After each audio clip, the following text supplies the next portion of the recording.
Item ಯಾವುದೇ ಇರಲಿ try ಮಾಡಿ ಆಚಿ ಚಿಕನ್ ಮಸಾಲಾ. ತಮಿಳುನಾಡಿನ ಕಿಂಗ್ ಮೇಕರ್ ಆಯ್ತಾ ವಿಸಿಕೆ? ಹಾಗಾದ್ರೆ ಆಟ ಆಡಿಸ್ತಾ ಇರೋದೇ ವಿಸಿಕೆ. ಟಿವಿಕೆ ಬಳಿ 4 ಷರತ್ತುಗಳಿಗೆ ಪಟ್ಟು ಹಿಡಿದಿರುವಂತ ವಿಸಿಕೆ. ಷರತ್ತು 1, ಡಿಸಿಎಂ ಹುದ್ದೆ ನಮಗೆ ಬೇಕು ಅಂತ. ಇನ್ನು 2ನೇ ಷರತ್ತು, ಪಕ್ಷದ ಅಧ್ಯಕ್ಷರಿಗೆ ತಿರುಚಿ ಕ್ಷೇತ್ರವನ್ನ ಬಿಟ್ಟು ಕೊಡಬೇಕು ಅನ್ನೋದು. 3ನೇ ಕಂಡೀಷನ್, ಕ್ಯಾಬಿನೆಟ್ ನಲ್ಲಿ ಸಚಿವ ಸ್ಥಾನವನ್ನ ನೀಡಬೇಕು ಅಂತ. ಇನ್ನು ಎಸ್ಸಿ ಕಲ್ಯಾಣಕ್ಕಾಗಿ ಕಾಯ್ದೆ ರೂಪಿಸಬೇಕು. ಇವು 4 ಕೂಡ ವಿಸಿಕೆಯ 4 ಕಂಡೀಷನ್ಗಳು. ಹಾಗಾಗಿ ವಿಸಿಕೆನೇ ಇಲ್ಲಿ ಕಿಂಗ್ ಮೇಕರ್ ಆಗ್ಬಿಡ್ತಾ ಅಂತ.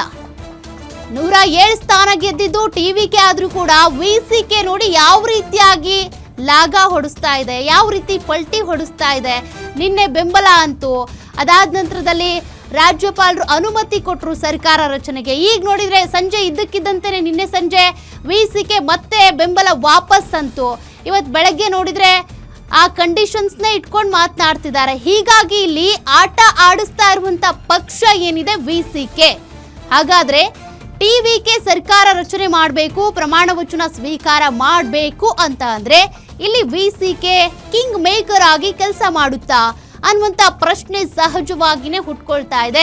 ವಿಸಿಕೆಯ ಕಂಡೀಷನ್ ಎಲ್ಲವನ್ನೂ ಕೂಡ ಈ 4 ಕಂಡೀಷನ್ಗಳನ್ನ ವಿಜಯ್ ಒಪ್ಕೊಳ್ತಾರ ಅಂತ. ಅದರಲ್ಲೂ ಪ್ರಮುಖವಾಗಿ ಇರುವಂತ ತಿರುಚಿ ಕ್ಷೇತ್ರ ಏನಿದೆ ಅದನ್ನ ವಿಸಿಕೆ ಅವರಿಗೆ ಬಿಟ್ಟು ಕೊಡ್ತಾರ?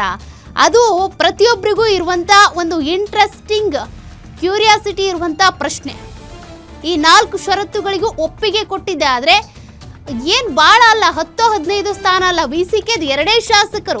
ಅದರಲ್ಲಿ ಒಬ್ರಿಗೆ ಡಿಸಿಎಂ ಸ್ಥಾನ ಕೊಡಬೇಕು, ಇನ್ನೊಬ್ರಿಗೆ ಸಚಿವ ಸ್ಥಾನ ಕೊಡಬೇಕು, ಮತ್ತೆ ನಮ್ಮ ಪಕ್ಷದವರಿಗೆ ನೀವು ತಿರುಚಿಯಲ್ಲಿ ಟಿಕೆಟ್ ಕೊಡಬೇಕು.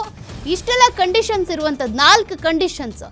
2 ಜನ ಶಾಸಕರು, 4 ಕಂಡೀಷನ್ ಇರುವಂಥದ್ದು. ಬಟ್ ದಳಪತಿ ವಿಜಯ್ ಈ 4 ಕಂಡೀಷನ್ಸ್ಗೆ ಓಕೆ ಅಂತಾರ. ಓಕೆ ಅಂದರೆ ಮಾತ್ರ ವಿಸಿಕೆಯ ಬೆಂಬಲ. ನೋಡಿ, ಯಾರ ಲಕ್ ಯಾವಾಗ ಹೆಂಗೆ ಬದಲಾಗುತ್ತೆ ಅಂತ ಹೇಳೋದಕ್ಕಾಗಲ್ಲ. ವಿಜಯ್ ಅವರಿಗೆ 107 ಸ್ಥಾನ ಇದ್ರೂ ಕೂಡ ಅವರು ಡಿಮ್ಯಾಂಡ್ ಮಾಡುವಂಥ ಪರಿಸ್ಥಿತಿಯಲ್ಲಿಲ್ಲ. ಬಟ್ ಈ ವಿಸಿಕೆ 2 ಸ್ಥಾನ ಡಿಮ್ಯಾಂಡ್ಸ್ ಇಟ್ಕೊಂಡು ಕಾಯ್ತಾ ಇದೆ. ಈ ಡಿಮ್ಯಾಂಡ್ಸಿಗೆ ನೀವು ಓಕೆ ಅಂದರೆ, ಷರತ್ತಿಗೆ ಓಕೆ ಅಂದರೆ ನಾವು ನಿಮ್ಮ ಜೊತೆ ಕೈ ಜೋಡಿಸ್ತೀವಿ ಅಂತ. ಅದಕ್ಕೆ ಹೇಳೋದು ಅದೃಷ್ಟ ಯಾವಾಗ ಕುಲಾಯಿಸುತ್ತೆ ಹೇಳೋದಕ್ಕಾಗಲ್ಲ. ಆ ರೀತಿಯಾಗಿ ಈಗ ವಿಸಿಕೆ ಅಂತ ಸಿಚುವೇಶನನ್ನು ಈ ದಳಪತಿಯವರು ಯಾವ ಕಂಡೀಷನ್ ಇದ್ದಾರೆ ಅನ್ನೋದು ಅವ್ರಿಗೆ ಗೊತ್ತು. ಸರ್ಕಾರ ರಚನೆ ಮಾಡಲೇಬೇಕು, ಇಲ್ಲ ಅಂತಂದರೆ ವಿಳಂಬ ಆಯಿತು ಅಂತ ಅಂದರೆ ಮರು ಎಲೆಕ್ಷನ್ ಆಗಬೇಕಾಗುತ್ತೆ. ಅಂತಹ ಪರಿಸ್ಥಿತಿ ಬರಬಾರ್ದು ಅನ್ನುವಂಥ ಕಾರಣಕ್ಕೆ ವಿಸಿಕೆ ಇಷ್ಟೆಲ್ಲ ಆಟಗಳನ್ನು ಆಡ್ತಾ ಇದೆ. ಅಥವಾ ತೆರೆ ಹಿಂದೆ ಇನ್ನೂ ಯಾರಾದರೂ ಆಟ ಆಡಿಸ್ತಾ ಇದ್ದಾರಾ? ಸ್ಟಾಲಿನ್ ಅವ್ರು ನಿಜಕ್ಕೂ ಸೈಲೆಂಟ್ ಆಗಿದ್ದಾರಾ? ಅಥವಾ ಅವರೇನಾದರೂ ಇಂಥ ಗೇಮ್ ಪ್ಲೇ ಮಾಡ್ತಿದ್ದಾರಾ? BJP ಅವರೇನಾದರೂ ಹಿಂಬಾಗಿಲಿಂದ ಅಧಿಕಾರ ಹಿಡಿಯುವಂಥ ಪ್ರಯತ್ನಕ್ಕೆ ಕೈ ಹಾಕ್ತಾ ಇದ್ದಾರಾ?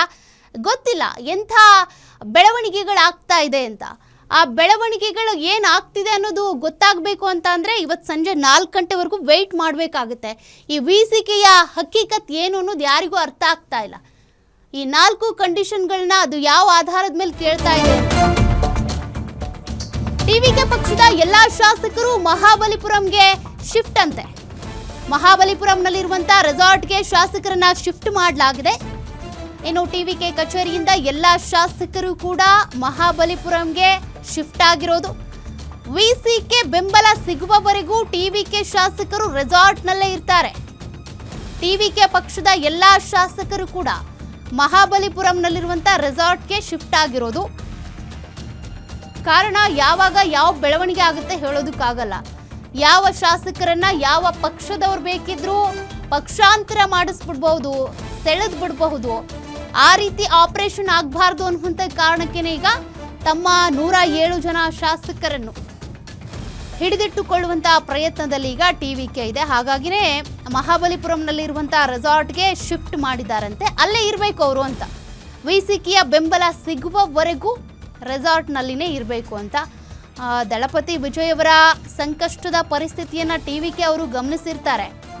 ಅದರಲ್ಲೂ ಕೂಡ ಟಿವಿಕೆಯಲ್ಲಿ ಈಗೇನು ಗೆದ್ದಿದಾರಲ್ಲ, ಶಾಸಕರಾಗಿದಾರಲ್ಲ 106 ಜನ, ಅಂದರೆ ವಿಜಯ್ ದಳಪತಿ ಅವ್ರನ್ನೂ ಸೇರಿ 107 ಆಗುತ್ತೆ. ಅವರು 2 ಕ್ಷೇತ್ರದಲ್ಲಿ ಗೆದ್ದಿರೋದ್ರಿಂದ ಅದು 108 ಸ್ಥಾನ ಅನ್ನಿಸ್ಕೊಳ್ತಾ ಇರೋದಷ್ಟೇ. ಬಟ್ ಈಗ ಗೆದ್ದಂಥ ಶಾಸಕರೇನಿದ್ದಾರೆ ಅವರು ವಿಜಯ್ ಅವರ ಎಫರ್ಟ್ ಗಮನಿಸಿರ್ತಾರೆ. ಬಟ್ ದುಡ್ಡು ಕೊಟ್ರೆ ಯಾರು ಬೇಕಿದ್ರೂ ಪಕ್ಷಾಂತರ ಮಾಡ್ತಾರೆ ಅಂತಾರಲ್ಲ, ಅದನ್ನು ಕೂಡ ತಳ್ಳಿ ಹಾಕುವಂತಿಲ್ಲ. ಹಾಗಾಗಿ ತಮ್ಮ ಶಾಸಕರನ್ನ ಹಿಡಿದಿಟ್ಕೊಳ್ಳೋದಕ್ಕೆ ಏನೆಲ್ಲ ಪ್ರಯತ್ನಗಳು ಬೇಕೋ ಅದನ್ನ ಟಿವಿಕೆ ಮಾಡ್ತಾ ಇದೆ.